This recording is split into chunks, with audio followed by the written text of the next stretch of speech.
Күздің бір күні. Авторы Мықтыбек Орастайұлы. Бүгін күн суып кетті. Түнімен жаңбыр жауып айнала бөлінді де қалды. Енді кеппей жатқан кір секілді ағашта, шөпте, тіпті топырақта дымқылданып тұр. Мұрныңа жаңбырдың емес қыстың иісі келеді. Суық иіс. Танауыңды ашытып жібергенде ауа екеш ауаны да абайлап жұтасың. Борандатып қайда барасың ей? Тосыннан шыққан ауылдас жеңешемнің дауысы болатын. Таза ауа жұтып, жұрттардың қолы бос, таза ауа жұтуға уақыттары бар, деп күңкілдеді жеңешем. Өміріне риза емес сірә. Осы жеңгем ғой студент кезінде Саят Медеуовтің өзі маған сөз салған деп мақтанады. Оған кім сенсін? Сенбесіңе қоймайды. Біресе онымен кафеде билеп жүріп танысқан боп шығады, біресе практикада танысқан боп шығады. Тағы қай жерде таныстың? Деп мазақтаймыз. Сонда да қоймайды. Әнші боп кететінін білмедім ғой, деп өзінше өкініп қояды. Енді жүрісі мынау, жұрттардың таза ауа жұтуға уақыты бар деп өміріне наразы боп. Ертеректе бір уақиғаны естігенмін. Италияда болған. 19 ғасыр ғой шамасы. Гаспаро атты скрипкашы жігіттің бастан кешкендері жайлы. Колизей маңындағы бақтардың бірінде скрипканы құйқылжытып тартып тұрғанда жанына бір қыз келіп тапжылмай отырып алады. Есіміңіз кім? Дейді Гаспаро композициясын ойнатып болып. Камилла. Менің есімім Гаспаро, дейді бұл. Алдамаңыз, дейді қыз қуланып. Гаспаро 17 ғасырда өліп кеткен. Гаспаро күнде кешкілік Колизей саябағына келіп, осылай өз-өзін әуенмен жұбатады. Мұны күйзелістен скрипкадан шыққан құдіретті әуен ғана құтқара алады. Әйтпесе Гаспароны не мазаламайды? Ауыр тұрмыс, проблемасы бітпейтін тіршілік, пәтер қожайыны Эдуардоның ауыр қабағы, сол Эдуардоның салқын көзқарасының нысанасына ілінгісі келмей, ол ұйықтаған соң ғана пәтерге барады. Скрипканы пәтерде ойнату мүмкін емес.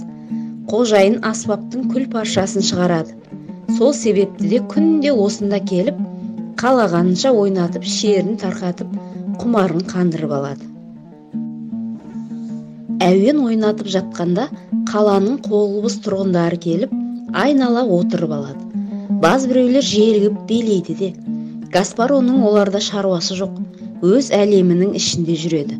Бұл әлемде не жоқ дейсіз? Махаббат та, іңкәрлік те, жақсылық та бар. Камилла күнде келетін болды. Елдің алдымен келіп, елдің соңында қайтады. Күй шала беріп, Гаспаро да қалжырайды. Скрипкасын асынып, 2 квартал қашықтықтағы пәтеріне аяңдайды. Есіміңіз неге Гаспаро? Дейді қыз.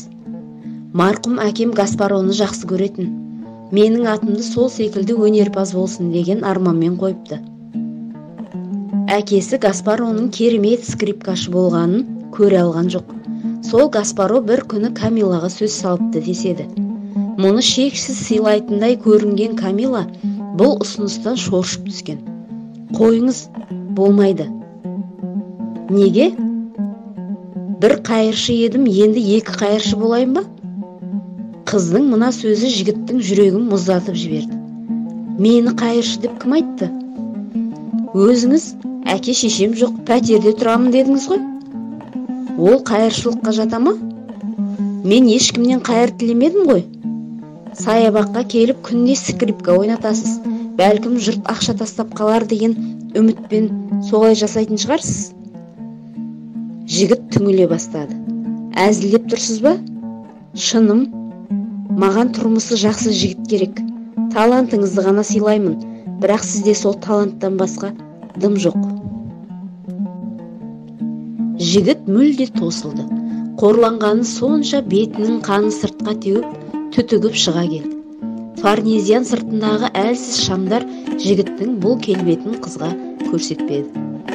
Жігіт скрипкасын жинады да, қызбен қоштаспастан ол жерден кете барды.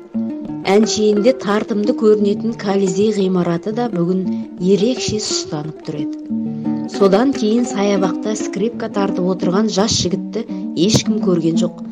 Арада жылдар өткен соң Гаспаро ұрымның ең танымал орындаушысына айналды. Ана қыздың кейінгі тағдырын ешкім де білмейді. қақпасының сыртындағы төгіліп жатқан сары жапырақтарды сыпырып жатқан бағанағы жеңгемнің жанынан ұзай бердім. Бір кезде бұл да Алматыда студент болып шалқып жүрді.